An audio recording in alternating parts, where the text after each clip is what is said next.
My name is Alice, and I'm 33 years old. About 5 years ago, I had an experience that still haunts my mind to this day. After losing my husband in a tragic car accident, I decided to move to a small town in rural Texas. It seemed like the perfect place for a fresh start. Quiet, peaceful place where I could heal. I found a simple house that I could afford and settled in, hoping to find some semblance of normalcy.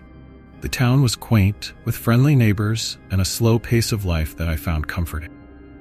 The house itself was modest but charming, situated on a quiet street lined with old trees.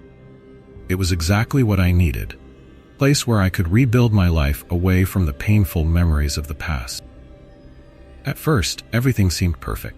The peace and quiet were a welcome change, and I began to feel a sense of calm that had eluded me since my husband's death.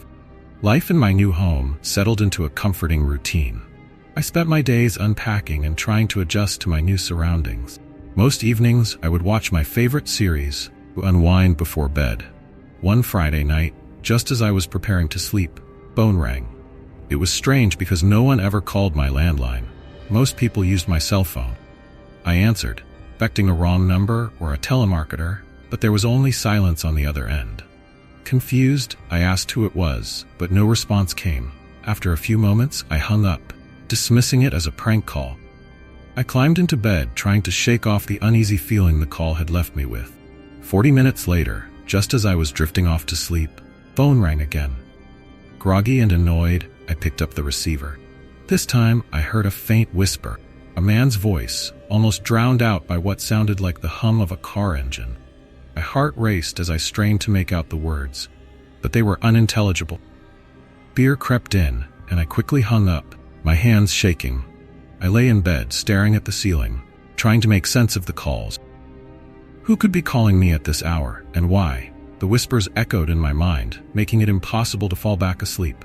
Eventually, I convinced myself it was just a coincidence, and I drifted off into a restless sleep. A week passed, and I tried to put the strange phone calls out of my mind. I kept myself busy with settling into the house and exploring the small town.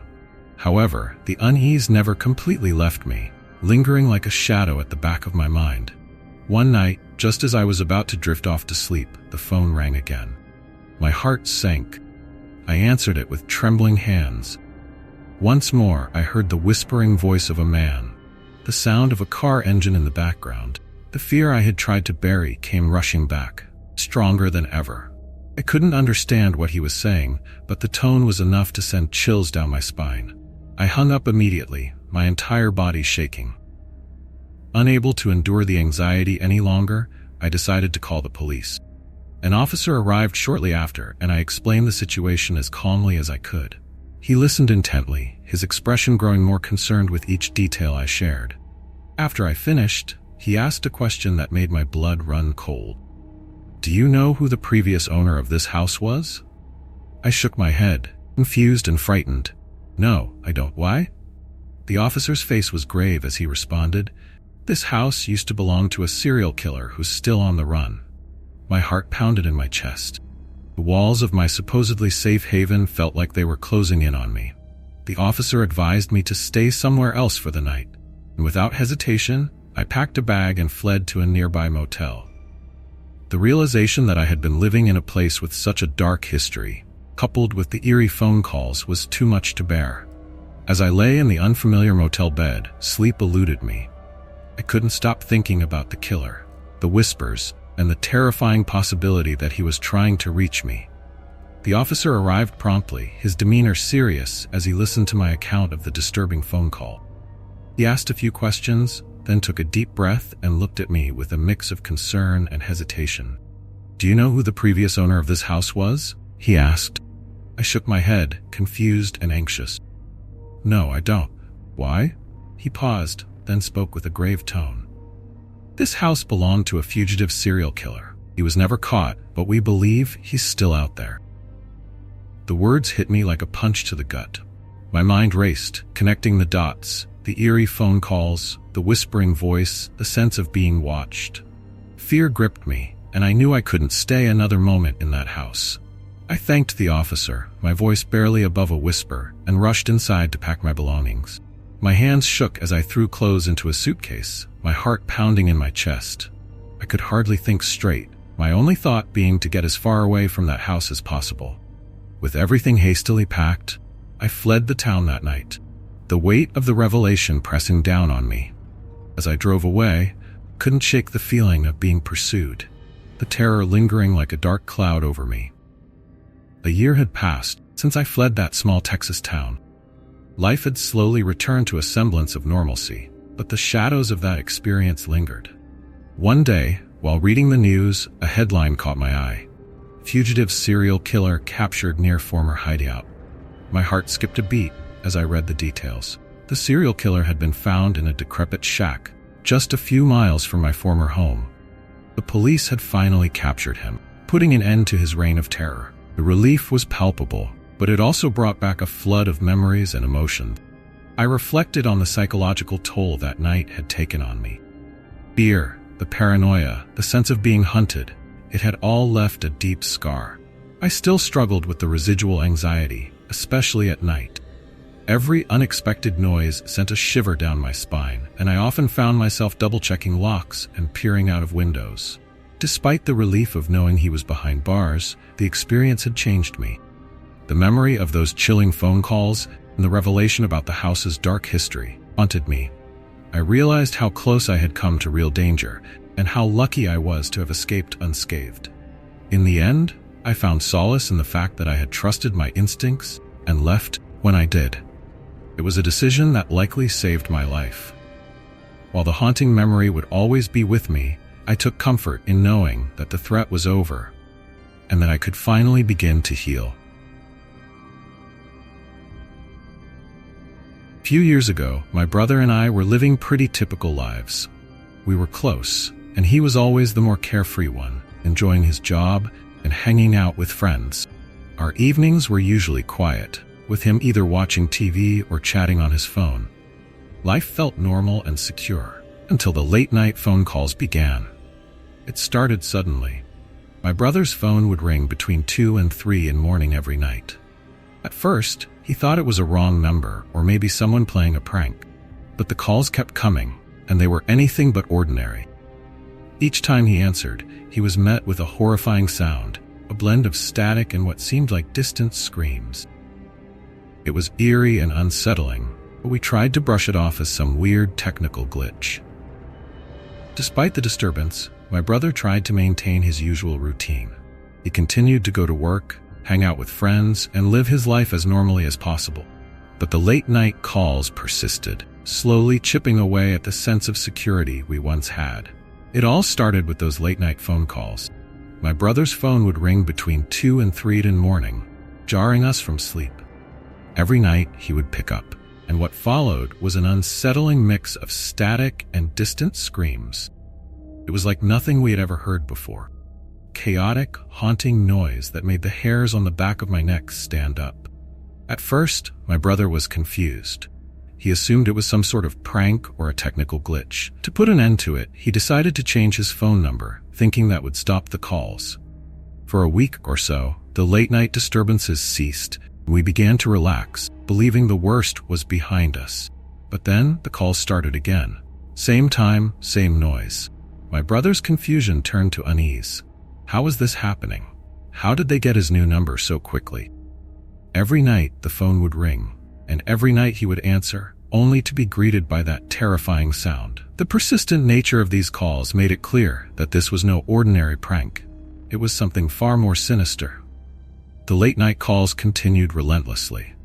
My brother, desperate for a solution, decided to switch phone providers and get another new number, hoping that would finally put an end to it. For a few days, it seemed to work. But then, like clockwork, the phone would ring at 2 in the morning, static and screams filling the silence of the night once again. Fear started to grip him. This wasn't just a prank anymore. It felt targeted, personal. He decided to try something different. He would call back the number. Maybe he could get to the bottom of it, figure out who was behind these calls. The first time he dialed back, he reached an elderly man who had no idea what my brother was talking about. It was the same with every subsequent attempt. Different people, all equally confused and oblivious. Despite his efforts, the calls didn't stop. If he didn't answer, the phone would ring repeatedly, but no messages were ever left. Each night, the dread grew, knowing that the call was coming and there was nothing he could do to prevent it. The mystery of these calls intensified, and the fear became a constant presence in our home. My brother hit his breaking point when he lost his job. With no income, he couldn't afford to keep his phone, so he had it disconnected. For the first time in months, he thought he could finally sleep through the night without the dread of that call. And for a while, the house was silent. But then, one day, my mom called me into the living room, face pale. She handed me the home phone, a look of disbelief in her eyes. "Listen to this," she said, her voice shaking. I pressed play on the answering machine, and there it was. The same horrific static and screams that had tormented my brother. We showed the message to my brother, and I watched the color drain from his face. He was beyond terrified, on the edge of a breakdown. He dialed the number back one more time, his hands trembling. This time, the line was dead. The number was disconnected. The calls had followed us, transcending different phone numbers and providers, even reaching our landline. It was as if whoever, or whatever, was behind them wouldn't stop until they'd pushed my brother and all of us to the brink of madness. We were left in a heightened state of panic, not knowing when or if the calls would start again, and unable to escape the creeping fear that had invaded our lives. In a desperate attempt to put an end to this nightmare, my brother dialed the number from the home phone message. His hand shook as he held the receiver to his ear. All he got was a recorded message. "This number has been disconnected." There was no trace of the caller, no clues to follow. The calls stopped after that. The silence that followed was almost more unnerving than the calls themselves. We never heard from the mysterious caller again, but the damage was done. My brother was never the same. The experience left him with a permanent sense of unease, as if he was always waiting for the next shoe to drop, the next call to come through. Even though the calls ceased, fear they instilled lingered. My brother couldn't shake the feeling that something or someone was still out there, watching, waiting. He would often wake up in the middle of the night, drenched in sweat, heart racing, haunted by memories of those infernal calls. The rest of us tried to move on, but it was always in the back of our minds. The unresolved mystery of who or what had tormented us and why they had chosen my brother remained a dark shadow over our lives. We were left with an open-ended sense of dread, a story without closure, and the chilling knowledge that some horrors never truly end. 12 years ago, I was living a quiet, uneventful life in a modest neighborhood in a small town in Canada. My home, a cozy bungalow, sat on a tree-lined street where everyone knew each other. It was the kind of place where you could leave your doors unlocked and feel safe walking alone at night. There was a comforting predictability to the days, filled with friendly waves and small talk with neighbors. I had lived there since 2000, and over the years, the neighborhood had become a close-knit community. We looked out for one another, shared barbecues in the summer, and gathered for holiday celebrations. It was a peaceful existence, one that I cherished deeply. Then, about 5 months before everything changed, a new neighbor moved in next door. He was a single man, probably in his late 30s, kept to himself. At first, no one thought much of it. People come and go, and not everyone is eager to socialize. But there was something about him that felt different, unsettling even. He moved in quietly, with no fanfare or introduction. His interactions with the rest of us were minimal, just a nod here and there if we crossed paths. He never had visitors, and I never saw him during the day. His car, a nondescript sedan, would leave his driveway promptly at 11 p.m. every night and return early the next morning. This odd routine piqued my curiosity. I found myself wondering about his life, his job, and why he kept such unusual hours. Whispers began to circulate among the neighbors, but no one had any answers. The sense of community that once brought us comfort now fueled our collective unease. We were all on edge, our imaginations running wild with possibilities. It was a rainy night when the first truly alarming incident occurred. I was sitting in my living room, listening to the rhythmic patter of rain against the windows, when I saw him through the downpour. He was not alone. A woman, drenched from the rain, followed him into the house. It was the first time I had seen him with anyone, and it struck me as odd, given his solitary nature. The next morning, as I was leaving for work, I saw him again. This time, he was getting into the woman's car. He drove off without a second glance. I couldn't shake the feeling that something was off. Who was she, and why had she left her car behind? Months passed, and I never saw the woman again. My neighbor's nightly routine continued unabated, but something had shifted. The unease I felt grew stronger, gnawing at the back of my mind. Then one day, he disappeared. His car remained in the driveway, but there was no sign of him. Days turned into weeks, and he never returned. It wasn't until the police arrived that the pieces began to fall into place. They went door to door, asking questions about a missing woman, and they showed me her photo. My heart sank. It was the same woman I had seen with my neighbor on that rainy night. Tranquility of our neighborhood was shattered. The sense of safety we had taken for granted was gone, replaced by a gnawing fear and a slew of unanswered questions. Little did I know, this was only the beginning of a nightmare that would haunt me for years to come. As the weeks passed, my neighbor's odd habits became a constant background to my life. Every night, without fail, he would leave his house at exactly 11 p.m. His car would glide silently out of the driveway, and he wouldn't return until the early hours of the morning. I often found myself peeking through the curtains, watching his car disappear into the darkness, my mind racing with questions. What could he possibly be doing at such hours? Why didn't he have any friends or family visiting him? My curiosity grew with each passing day, mingling with a sense of unease that I couldn't shake. The other neighbors noticed it too. We exchanged knowing glances and whispered speculations. No one had any real answer. It was as if we had a ghost living among us, a silent, shadowy figure whose presence we felt but never truly saw. It was a rainy night when the unsettling events took a darker turn. I remember it vividly. The rain was coming down in sheets, drumming against the roof and windows with an insistent, almost frantic rhythm. I was sitting in my living room, reading a book, when I heard the familiar sound of his car pulling into the driveway. Glancing at the clock, I noticed it was earlier than usual. My curiosity piqued. I peered through the window, and that's when I saw her. A woman, drenched from head to toe, was stepping out of his car. She looked young, maybe in her 20s, and she seemed hesitant, almost reluctant as she followed him to the front door. He led her inside, and for a moment, I stood there, staring, trying to make sense of what I had just seen. It was the first time I had ever seen him with anyone, and it struck me as incredibly odd. The rain continued to pour as I sat back down, my mind racing. Who was she? Why had he brought her home in such weather? The questions buzzed in my head like a swarm of angry bees. Something about the whole situation felt wrong, deeply wrong, but I couldn't put my finger on why. The next morning, as I was leaving for work, I saw him again. This time, he was standing by the woman's car, looking around nervously before getting in and driving away. It was odd. He always used his own car. I paused, watching as he disappeared down the street, a gnawing sense of unease settling in the pit of my stomach. The woman's car remained parked in front of his house, a silent, ominous reminder of the night before. Days turned into weeks, and I never saw the woman again. My neighbor's nightly routine continued, but the memory of that rainy night lingered.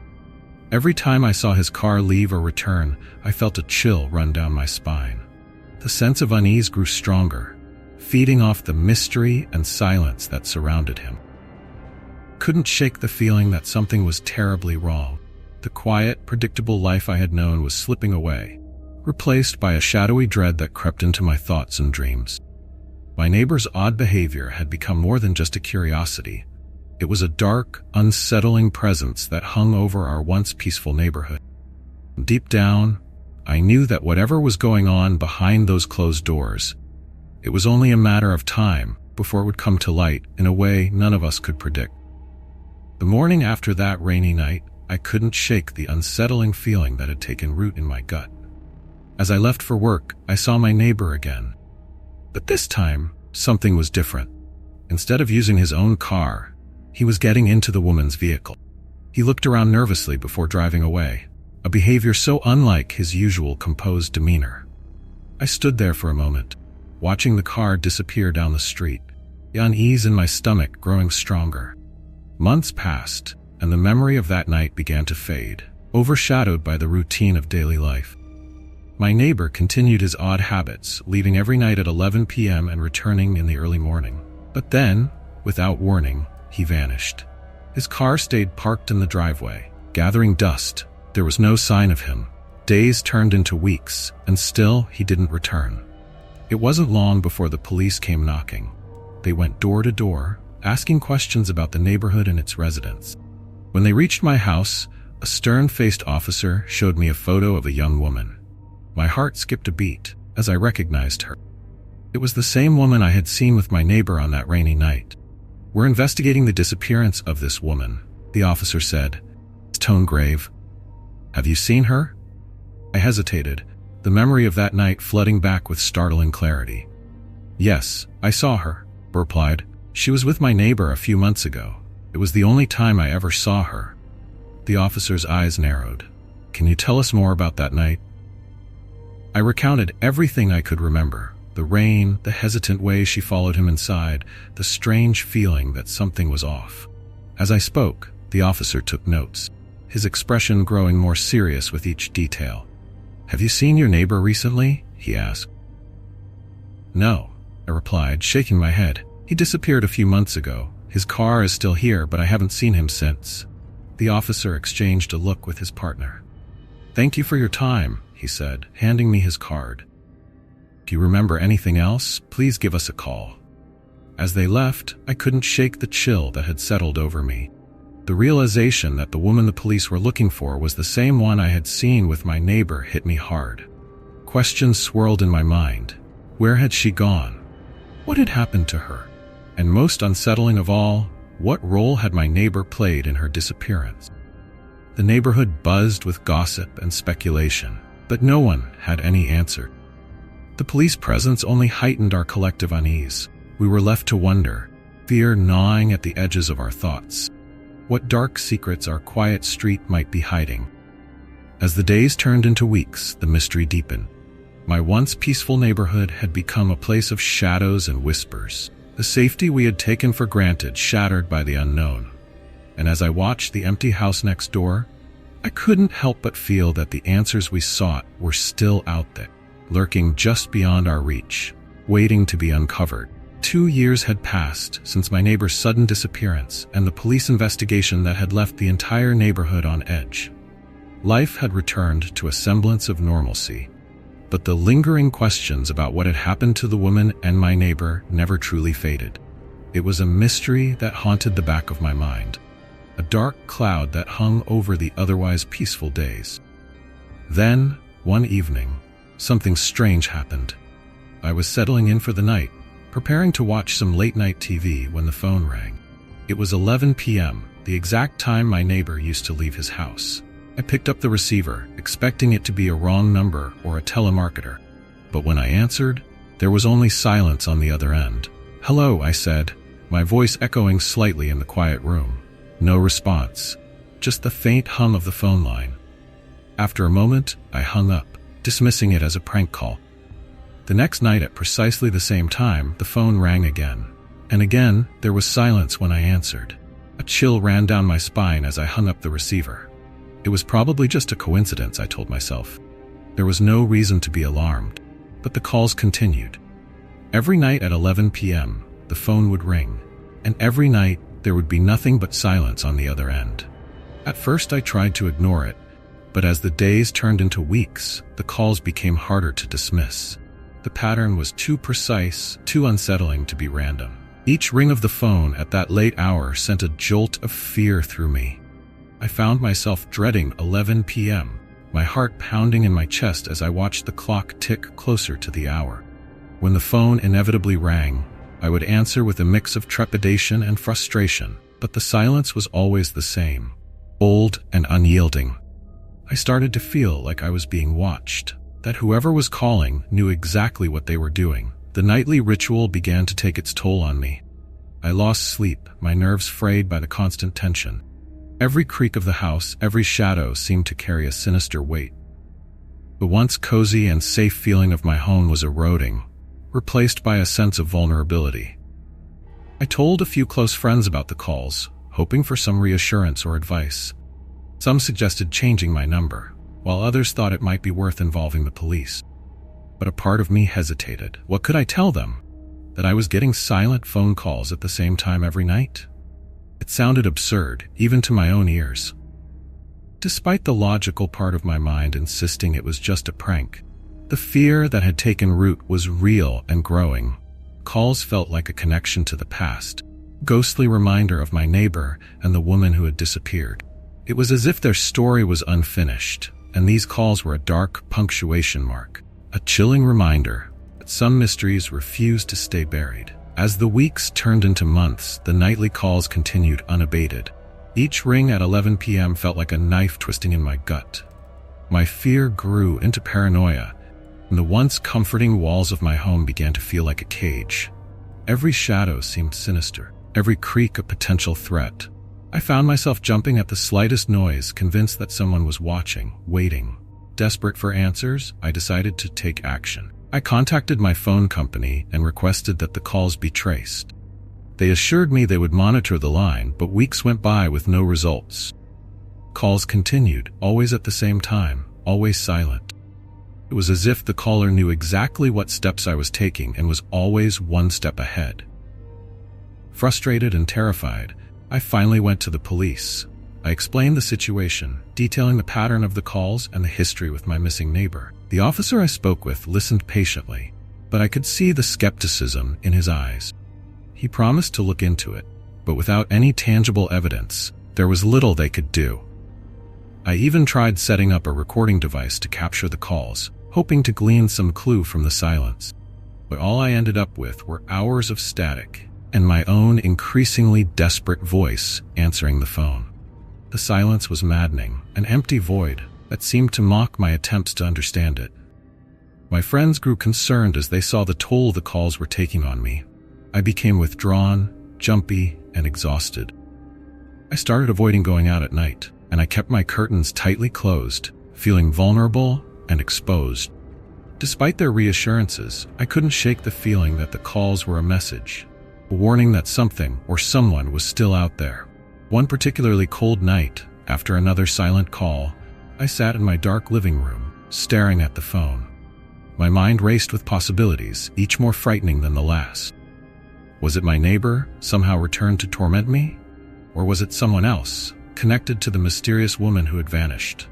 Calls had become a part of my life, a dark thread woven into the fabric of my existence. They held me captive in my own home, a prisoner of fear and uncertainty. Each night, as 11 p.m. approached, I found myself dreading the inevitable ring, yet compelled to answer, hoping for some clue, some resolution. But the resolution never came. The calls continued, and the fear remained.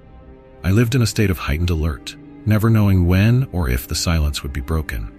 My once peaceful home had become a place of shadows and whispers, haunted by the unanswered questions of the past. And so I wait, every night at 11 p.m., for the phone to ring. The fear has become a constant companion, a reminder that some mysteries refuse to be solved. My neighbor may be gone, but his presence lingers, ghostly echo in the silence of the night.